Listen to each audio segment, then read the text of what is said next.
नमस्कार. Karale Patil home minister चॅनलमध्ये मी आपलं मनापासून स्वागत करतो. खरं तर जिल्हा परिषद आणि पंचायत समितीच्या निवडणुका चालू आहेत. उभा महाराष्ट्रभर अर्थात आपल्या पुणे जिल्हा परिषदेची देखील निवडणूक चालू आहे. त्या माध्यमातून आपल्या वापगाव आणि रेटवडी जिल्हा परिषद गटासाठी जे इच्छुक उमेदवार आहेत त्या शरदचंद्रजी पवार राष्ट्रवादी काँग्रेसकडून असणाऱ्या अर्थात श्रद्धाताई नितीन सांडभोर यांच्याकडे आपण आलोय. जाणून घेऊया उद्याच्या काळामधील प्रचार दौऱ्यामध्ये त्यांचा कशा पद्धतीनं कामकाज असणार आहे किंवा कशा पद्धतीनं जनतेशी त्यांनी संपर्क केलेला आहे, त्याचबरोबर त्यांची राजकीय वाटचाल, सामाजिक वाटचाल कशा पद्धतीने राहिलेली आहे, आपण त्यांच्याकडे जाऊया, चर्चा करूया. श्रद्धाताई नमस्कार. नमस्कार. मला सांगा, आता जिल्हा परिषद पंचायत समितीच्या निवडणुका चालू आहेत, तुम्ही इच्छुक म्हणून पुढे आलेला आहात, परंतु आपण पक्षाकडून अर्थात राष्ट्रवादी काँग्रेस शरदचंद्रजी पवार या पक्षाकडून इच्छुक दिसत आहे. एकूणच तुमची राजकीय सामाजिक वाटचाल आणि एकूण तुमचा प्रवास कशा पद्धतीने राहिलेला आहे? नमस्कार, मी श्रद्धा नितीन सांडभोर, खेड तालुका महिला अध्यक्ष, राष्ट्रवादी काँग्रेस पार्टी, शरदचंद्र पवार गट. खरं सांगायचं तर माझा प्रवास, मी एक छोट्याशा बेल्ले गुळंचवाडी गावातील मुलगी आहे, शेतकरी कुटुंबातील मुलगी आहे. मी तो प्रवास करत असताना माझं माहेरकडं कुठलाही शेतकरी वर्ग असल्यामुळे आणि थोडीशी राजकीय पार्श्वभूमी माझ्या माहेरकडची आहे. माझे चुलते जिल्हा परिषद सदस्य होते, राजा भोगुंजाळ. माझे चुलते आम्ही ग्रामपंचायत सरपंच होते, ग्रामपंचायत सदस्य होते. माझी तिकडे राजकीय भूमिका थोडी आहे, शेतकरी वर्ग आहे. दुसरी गोष्ट अशी की मी लग्न होऊन जेव्हा सासरी आले इकडे सांडभोरवाडीमध्ये, तिनेवाडीला मला दिलं, तर इकडे माझी राजकीय भूमिका नव्हती, पार्श्वभूमी नाहीये माझी व्यवसाय करणारे माझे 2 दीर, माझे सासू सासरे, माझे मिस्टर, आम्ही सगळे व्यावसायिक कुटुंबातील आहोत इकडे आणि शेतकरी कुटुंबातील आहोत. खरं सांगायचं तर मी काम करत असताना मी एक स्वतः फॅशन डिझायनर आहे. माझ्या आईचाही टेलर व्यवसाय होता, त्या माध्यमातूनच मी स्वतः टेलरिंग काम करत होते. ते काम करत असताना बऱ्यापैकी मी महिलांचे संपर्कात यायची, महिलांशी माझं बोलणं असायचं, उठणं बसणं असायचं, जनसंपर्क माझा त्या पद्धतीने चांगला होता. पण ते काम करता करता मला कुठंतरी महिलांचे प्रश्न व त्यांना काय अडचणी आहे, त्यांना व्यवसायाच्या अडचणी असतील, कौटुंबिक अडचणी असतील, ह्या सगळ्या समस्या वारंवार माझ्या पुढे येत राहिल्या. खरं सांगायचं तर तो प्रवास खूप मोठा आहे. मी टेलरिंग पासून इथपर्यंत पोहोचले, हा प्रवास माझा खूप मोठा आहे. थोडक्यात सामाजिक कार्यात तुम्हाला आवड निर्माण झाली आणि तुम्ही इकडे वळाला. हा, सामाजिक कार्याची. पण त्याच्यामध्ये मला जोड अशी भेटली, जेव्हा मला सामाजिक कार्याची आवड निर्माण झाली, तर आपले आदरणीय दिलीपांना मोहिते पाटील यांनी माझ्यावर विश्वास ठेवून मला राजगुरुनगर कार्याध्यक्षपद आमच्या जिल्हाध्यक्ष भारतीताई शेवाळे यांच्या हस्ते त्यांनी मला दिलं. तर भारतीताईंनी मला सहकार्य असं केलं की माझा राजकीय प्रवास जर तुम्ही विचाराल तर मी राजगुरुनगर कार्याध्यक्षपदावर असतानाच आपलं पक्षाचे 2 विभागण्या झाल्या, अजितदादांची आणि शरददादा पवारांची. तर त्याच्यामध्ये काय केलं, मग भारतीताईंनी माझं काम पाहून, माझी समाजातली काम करण्याची आवड, माझी कामाची पद्धत पाहून ताईंनी मला पुणे जिल्हा उपाध्यक्षपद दिलं. कुठल्या पदाचं, कुठल्या पक्षाचं? राष्ट्रवादी शरदचंद्र पवार पक्षाचं. पक्ष विभागणी झाल्यानंतर पक्ष विभागणी तुम्ही शरदचंद्रजी पवार राष्ट्रवादीमध्ये राहिला? हो, मी शरदचंद्र पवार राष्ट्रवादी गटामध्ये राहिले. त्याच्यामध्ये मला सुप्रियाताईंच्या हस्ते भारतीताई शेवाळे यांनी पुणे जिल्हा उपाध्यक्षपद दिलं. त्या पदावर असताना मी वेगवेगळ्या पद्धतीचे कार्यक्रम आम्ही कामं केली. त्यानंतर आपली खासदारकी आली. आपल्या तालुक्याला महिला नेतृत्व नव्हतं, थोडक्यात शरदचंद्र पवार गटाला तालुका महिला अध्यक्ष नव्हत्या. तर मग त्यावेळेस पक्षांनी आणि पवार साहेबांनी माझ्यावर विश्वास दाखवला. भारतीताईंच्या माध्यमातून, स्वतः आमचे डॉक्टर अमोल कोल्हे असतील खासदार, यांच्या माध्यमातून मला तालुक्याची महिला अध्यक्ष म्हणून जबाबदारी दिली. जबाबदारी तुमच्यावर बहाल केली? हो, माझ्यावर बहाल केली आणि ती जबाबदारी मी अत्यंत चांगल्या पद्धतीने पार पाडलेली आहे. खरं तर आम्ही पाहिले, जवळून अनुभवलंय, कारण महाविकास आघाडी झाली, त्यामध्ये शिवसेना उद्धव बाळासाहेब ठाकरे, काँग्रेस आणि शरदचंद्रजी पवार राष्ट्रवादी काँग्रेस आणि इतर मित्र पक्ष अशी जी आघाडी राहिली आणि त्या आघाडीच्या माध्यमातून खासदार डॉक्टर अमोलजी कोल्हे यांच्या प्रचार दौऱ्यामध्ये, त्याचबरोबर महाविकास आघाडीच्या माध्यमातून आमदार आदरणीय बाबाजी शेटकाळे यांच्या प्रचारात आपण एकत्रित्या पक्षाची भूमिका म्हणून तुम्ही तालुकाभर काम करताना आम्ही तुम्हाला पाहिलेलं आहे. आता इच्छुक झालात तुम्ही जिल्हा परिषदला, तर आता ह्या गटाबद्दल, अर्थात रेटवडी वापगाव जो गट आहे या गटाबद्दल साधारणतः ही गावं किती गावं आहे, त्याची एकूण मतदारसंख्या साधारण सांगा. आपली 23 गावं आहे बरं. आणि साधारणतः 48,000 49,000च्या आसपास आपली मतदान आहे. मग आता या भागामध्ये तुम्ही मतदारांशी कशा पद्धतीने संपर्क साधलाय आतापर्यंत? खरं सांगायचं तर जेव्हा मी खासदारकीचं इलेक्शन झालं त्यावेळेस आपले 7 जिल्हा परिषद गट आणि 14 पंचायत समिती गण होते. आपली 165 गावं आहे. बरं. तर खासदारकीला जेव्हा आम्हाला आपला पक्ष वेगळा झाल्यामुळे आम्हाला चिन्ह नवीन मिळालं होतं. बरं. तर ते चिन्ह आम्ही प्रत्येक लोकांपर्यंत, प्रत्येक पोहोचवण्यासाठी वस्ती वाडी म्हणजे काय असेल छोटे मळे वगैरे प्रत्येक ठिकाणी पोहोचवण्याचं काम केलं. आणि त्यावेळेस महाविकास आघाडी म्हणून एक खारीचा वाटा म्हणून आम्ही अमोल कोल्हे साहेबांना 55,000चं लीड या ठिकाणी आपल्या खेड तालुक्यातनं त्यांना दिलेलं आहे. मिळून दिलं. हा, आणि त्यानंतरही कुठेही न थांबता ज्यावेळेस खासदारकी झाली कुठेही न थांबता जे मी खासदारकीच्या वेळेस गाव भेट दौरे घेतले किंवा प्रचाराच्या माध्यमातून प्रत्येक खेडपाड्यापर्यंत पोहोचले, त्यावेळेस मला असं जाणवलं की अरे आपल्या स्वतःच्या तालुक्यामध्ये खूप साऱ्या महिलांच्या समस्या आहे. अगदी तिकडं वरती मावळ भाग असेल किंवा इकडं वरचा भाग असेल, इकडं खाली आळंदी गोलेगाव ह्या साईडचा भाग पूर्ण असेल, तालुका तुम्ही म्हणजे पूर्ण तालुका मी पिंजून काढलाय. तर त्याच्यामध्ये मला असं जाणवलं की महिलांच्या खूप साऱ्या समस्या आहे किंवा अन्य लोकांच्या खूप समस्या आहे, त्या सोडवण्यासाठी आपण खरं तर पुढे आले पाहिजे. मग मी इलेक्शन झाल्याच्या नंतर माझ्या राजकीय प्रवास किंवा मी थांबले नाहीये. मी स्वतः प्रत्येक ठिकाणी महिलांच्या कॉन्टॅक्टमध्ये जात राहिले. मला जसा वेळ मिळेल तसं प्रत्येक जिल्हा परिषद गट पंचायत समिती गणात मी जात राहिले, प्रत्येक गावात जात राहिले. अशा पद्धतीनं मी तिथं पोहोचले. त्यानंतर आपलं महाविकास आघाडीचं हे लागलं, आपलं विधानसभेची तयारी चालू झाली. तर विधानसभेमध्ये बाबा ठीक आहे, तालुक्याची सूत्र बदलली, वेगवेगळ्या पद्धतीनं त्याच्यामध्ये आपल्याला काय म्हणता येईल असं उमेदवार कोण काय, पण आम्हाला जो महाविकास आघाडीचा उमेदवार पक्षश्रेष्ठींनी दिला त्याचं आम्ही प्रामाणिकपणे काम केलं. आणि तिथेही कुठंतरी माझा एक छोटासा खारीचा वाटा म्हणून तर आपल्याला दादांना 51,000चं लीड ह्या ठिकाणी मिळालेलं आहे. तब्बल पाठीमागच्या जे काळामध्ये खासदार केला 52-55,000 आणि त्याच पद्धतीचं विधानसभेला आम्ही लीड मिळवलेलं आहे. सगळ्या कामकाज करताना तुमचा त्याच्यामध्ये खारीचा सिंहाचा वाटा तर आहेच.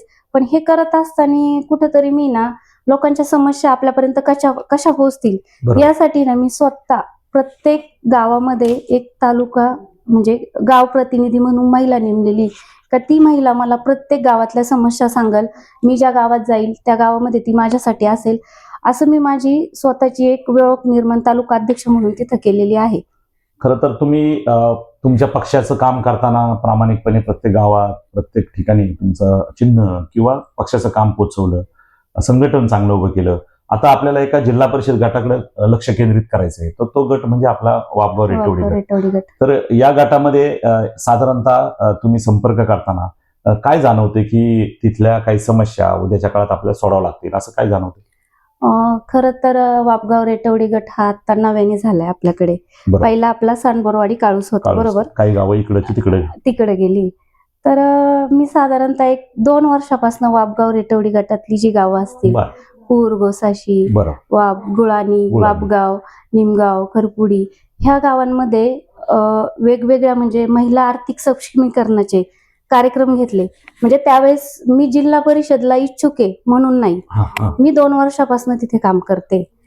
महिला बचत गट असतील, त्यांच्या बचत गटाच्या ज्या मासिक सभा असतात त्या जाणे किंवा एखादं योजना आली ती त्यांच्यापर्यंत पोहोचवणे, ह्या माध्यमातून मी सतत त्या महिलांच्या वापगाव रेटवडी गटामध्ये कार्यरत आहे.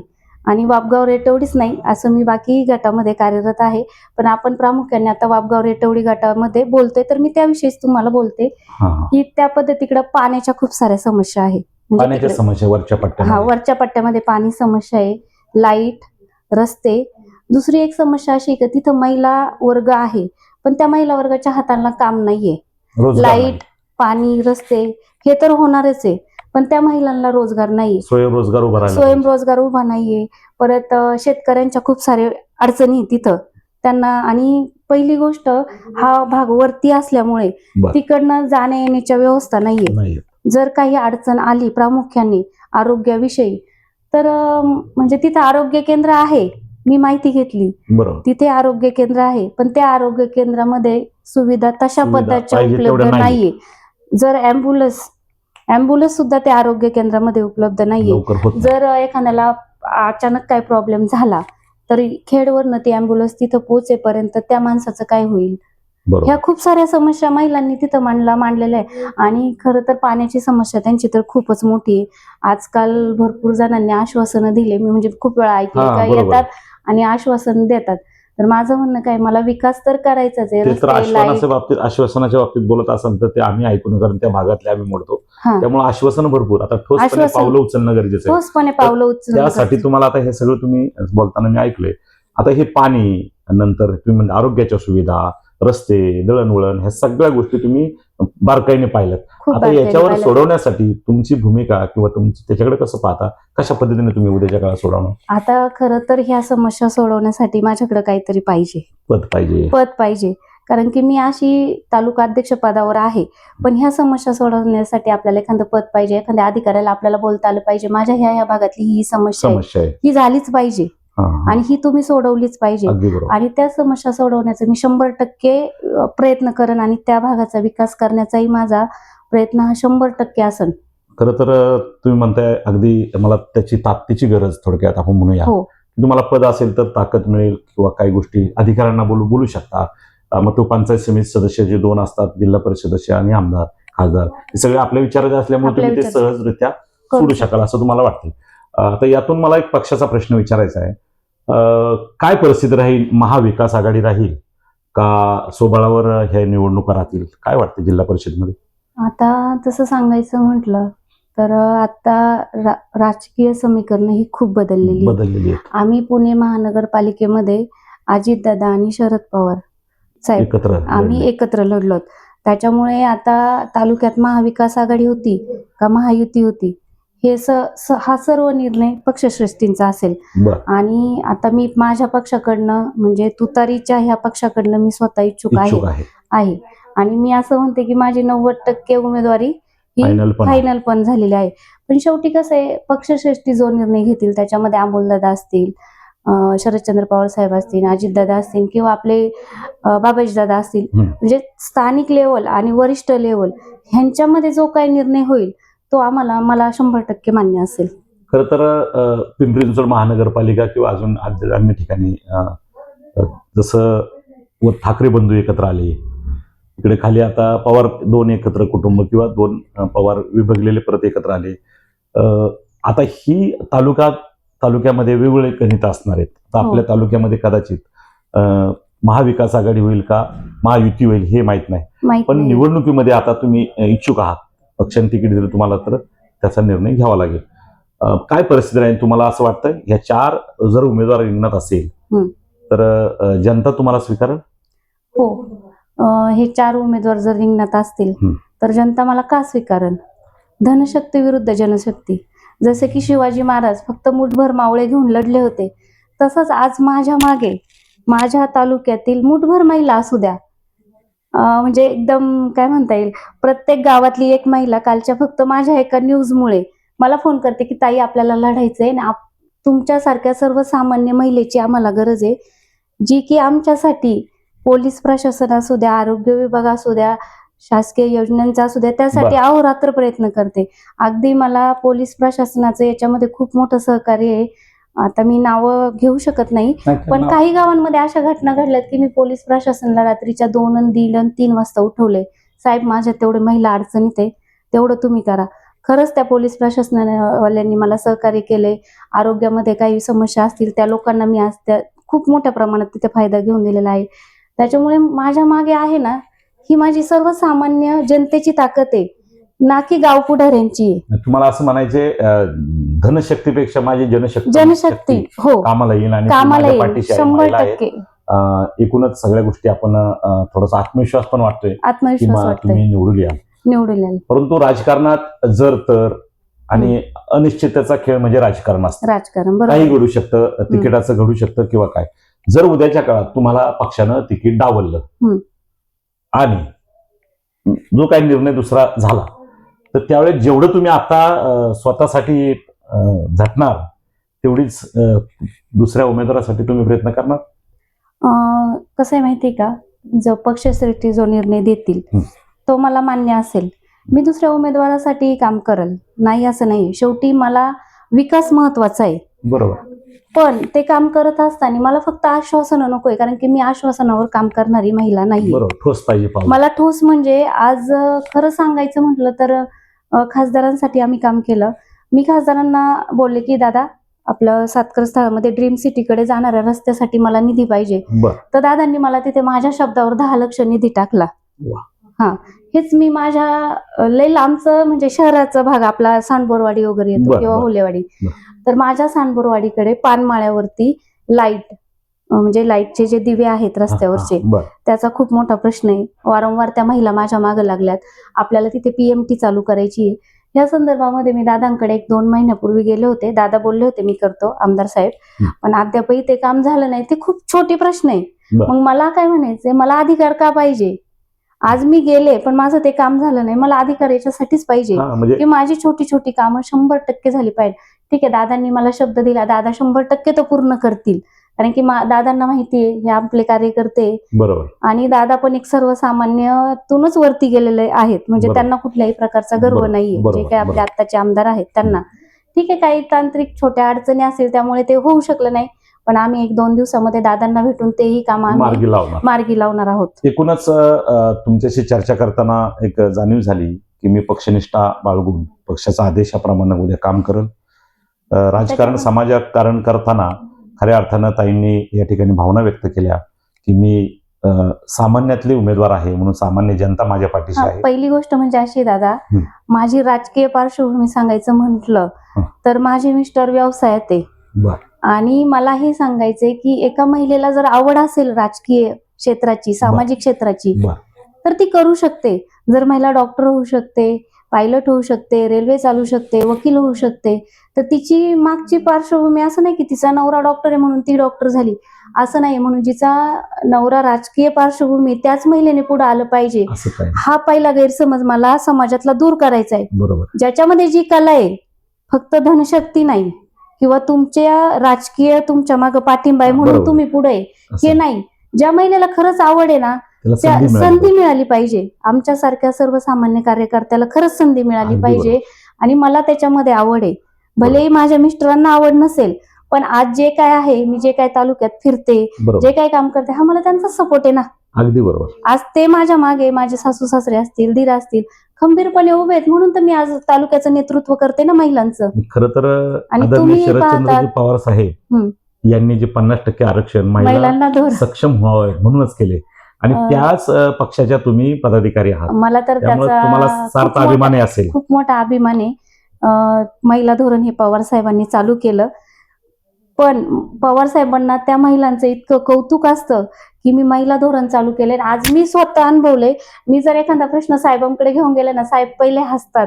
याचं कारण काय माहिती का, त्यांना अभिमान वाटतो का मी महिला धोरण दिलंय म्हणून महिला आज कुठेतरी सक्षमपणे हे करते. खरं तर मला तुम्हाला एक सांगायचंय, जिल्हा परिषदची रणधुमाळी चालू आहे सगळीकडे, पण मी 1985 साली जे महिला धोरण हे झालं, म्हणजे काय म्हणतात, पवार साहेबांनी ज्या महिला पुढे आणल्या, तर एक महिला परिषद आम्ही हे केलती मुंबईमध्ये. प्रचाराची रणधुमाळी चालू असताना मी महिलांसाठी 3 दिवसांचं महिला परीक्षण घेतली, परिषदमध्ये सामील झाले. मी विचार हा नाही केला की माझी इकडं जिल्हा परिषदची निवडणूक चालू आहे आणि मग मी कसं जाणार परिषदला. मग मी माझे 3 दिवस तिथे का दिले, तर मला त्यातनं काय भेटेल आणि मी माझ्या महिलांपर्यंत काय पोचवल. काय भेटलं तिथे मला असं बचत गट, महिलांवरती कौटुंबिक हिंसाचार, पुन्हा महिला सक्षम कशी झाली पाहिजे, महिला आर्थिक सक्षम कशी झाली पाहिजे, महिलांची जनजागृती कशी केली पाहिजे, ह्या पद्धतीचं मी 3 दिवसाचं प्रशिक्षण घेतलं यशवंतराव चव्हाण सेंटरच्या मार्फत. तर महाराष्ट्रामधनं 16 महिलांमध्ये माझं सिलेक्शन झालं. स्वतः सुप्रियाताईंनी हे सिलेक्शन आमचं करून दिलं आणि मी ते 3 दिवसाचं प्रशिक्षण घेतलेलं आहे. तर ते मला माझ्या तालुक्यांमध्ये प्रत्येक बचत गटापर्यंत, प्रत्येक सर्वसामान्य महिलांपर्यंत पोहोचवायचे. मी निस्वार्थी राजकारण करते. म्हणजे अगदी आता गणपतीमध्ये मी माझा झेडपी गट नाही टार्गेट केला. मला ज्या ज्या ठिकाणी बोलवलं गेलं, बरोबर आहे, त्या ठिकाणी मी गेले. निस्वार्थी असावं माणसानी, की आज जिल्हा परिषद लागली म्हणून फक्त गटावरच लक्ष द्यायचं हे माझं धोरण नाहीये. म्हणजे आता तुमच्या बोलण्यातनं एक येतं की महिला सक्षमीकरण होत आहेत, त्याचं नेतृत्व किंवा त्याच्यामध्ये काम करायला तुम्हाला आनंद, समाधान हो, वेगळं खूप मोठं मिळतं. समाधान आहे. त्याच्याबरोबर एक मला थोडासा तुम्हाला प्रश्न विचारेल, कदाचित हा तुमच्यासाठी नसेल. हा. तुम्ही म्हणले 50% महिला आरक्षण आहे, हो 50% पुरुषांकडे आहे. हो अर्थातच तशाच पद्धतीने पंचायत समितीला देखील आरक्षण 50% महिला 50% पुरुष आहे. हो. तर काही ठिकाणी असं होतंय की पुरुषांच्या जागी महिला उभे राहतात. ठीक आहे, उभा राहण्याचा अधिकार आहे म्हणून त्यांनी राहतात, राहतात. पण ते कितपत योग्य वाटतं तुम्हाला की पुरुषांना असं वाटत नाही की पुरुषांच्या जागेवर महिला थोडंसं अतिक्रमण करतात असं वाटतं का? मी खरं तर ह्यामध्ये बोलेल, कारण की मी फक्त महिलांचीच बाजू नाही घेत. पहिली गोष्ट अशी आहे, जिथे महिला आरक्षण असतं तिथं पुरुष येऊ शकत नाही, बरोबर. मग प्रामाणिकपणे माझं पण एक मत आहे की जिथं पुरुष उभे राहायची जागा आहे हा. तिथे महिलांनी नाही उभं राहावं. थोडंसं महिलांनी पण काही गोष्टींचा विचार केला पाहिजे. आपल्याला 50% आरक्षण मिळाले आणि कुठेतरी पुरुषाच्या मागे जशी महिला असते म्हणून पुरुष पुढे जातो, तसं महिलेच्या मागे कुठेतरी पुरुष असतात म्हणून ती पण महिला सक्षमपणे पुढे जाऊ शकते. त्याच्यामुळे दोन्ही गाडीची जी चाकं असतात ना, ती एक चाक खुचून नाही द्यावं लागत. हा, हे मी बरोबर. सगळ्यांसाठी बोलते. त्याच्यामुळे तुम्ही जे म्हणताय ना, तर तिथे खरंच महिलांनी विचार केला पाहिजे. जिथं खरंच पुरुषांना संधी आहे तिथे पुरुषांना संधी दिली पाहिजे. त्यांच्या मागे भक्कम उभं राहिलं पाहिजे आणि काम केलं पाहिजे. खरं तर हा प्रश्न ताईसाठी नव्हता, तर एकूणच परिस्थिती राजकारणाच्या याच्यावर आहे. त्यांनी अतिशय महत्वाचा मुद्दा मांडला की जिथे पुरुषांना जागा आहे तिथे महिलेने अतिक्रमण करण्याची गरज नाही. जेव्हा महिलेला जागा असते तिथे पुरुष उभा राहू शकत नसतो, तो कायदाही आहे. परंतु महिला कुठे उभी राहू शकते, पण ती एक भावना त्यांनी सांगितली. आपण आता त्यांच्याकडे शेवटाकडे चर्चेला जात असताना त्यांना एक प्रश्न मी विचारणार आहे. तुम्ही निवडणुकीमध्ये कशा पद्धतीने समाजात काम करणार, ह्या सगळ्या गोष्टीची चर्चा झाली. बरोबर आहे. आता जनतेला काय आव्हान करणार की सर्वात शेवटी की तुम्ही तुमच्यासाठी मला मतरूपी आशीर्वाद देऊन उद्या निवडणुकीसाठी संधी द्यावी, जनतेला काय आव्हान करणार? नमस्कार. मी माझ्या मायबाप जनतेला एवढंच आवाहन करेल की मी सर्वसामान्य शेतकरी गरीब कुटुंबातील आहे. माझा कुठलाही राजकीय वसा नाही. जर माझ्या मागे उभं राहायचं असेल तर तुम्हीच मायबाप जनता माझ्या मागे उभे राहणार आहे आणि तुमचा कौल जो असेल तो मला मान्य असेल. मला तिकीट मिळालं, मी निवडून येऊ किंवा नाही येऊ, पण मी कायम माझ्या तालुक्यामध्ये एक महिला अध्यक्ष म्हणून तर सक्षम राहीलच आणि माझ्या झेडपी गटामध्ये मला काय करता येईल, माझ्याकडे अधिकार असो किंवा नसला तरी पण मी तेवढाच ताकदीने आजपर्यंत जे काम केले ते नक्की करल. त्यामुळे मायबाप जनतेने माझ्यावर विश्वास ठेवा आणि मला एक तुमची सेवा करण्याची संधी द्यावी हीच अपेक्षा व्यक्त करते आणि थांबते. मनापासून धन्यवाद. जय शिवराय, जय जिजाऊ. धन्यवाद ताई. आपण चर्चा करताना अतिशय दिलखुलास आपण गप्पा मारल्या. तुमची भूमिका, तुमची वाटचाल आणि एकूणच तुम्हाला जे वाटतंय ते तुम्ही मोकळ्या मनाने बोललात. खरं तर निवडणूक प्रक्रियेमध्ये अनेक उमेदवारांशी संपर्क करताना महिला सक्षम असली पाहिजे, महिला कर्तृत्वान असली पाहिजे, महिलांनी पुढे आलं पाहिजे. त्यातीलच एक उदाहरण आपण या ठिकाणी पाहिलं. असो, आपण हा जो प्रयत्न करतोय तो कराळे पाटील होम मिनिस्टर चॅनलच्या माध्यमातून जनतेशी संपर्क करण्यासाठी हा छोटासा प्रयत्न आहे. तुम्ही सर्व मायबाप जनतेला विनंती करेल की आपण सबस्क्राईब करून या चॅनलला सहकार्य करा. त्याचबरोबर नवनवीन व्हिडिओ जे येत असतात किंवा ज्या इलेक्शन प्रक्रियेमध्ये आपण संवाद साधणार आहोत त्या देखील तुमच्यापर्यंत पोहोचवण्यासाठी आपण प्रयत्न करूया. जे सहकार्य यापूर्वी केले यापुढे सहकार्य असू द्या. धन्यवाद. रामकृष्ण हरी.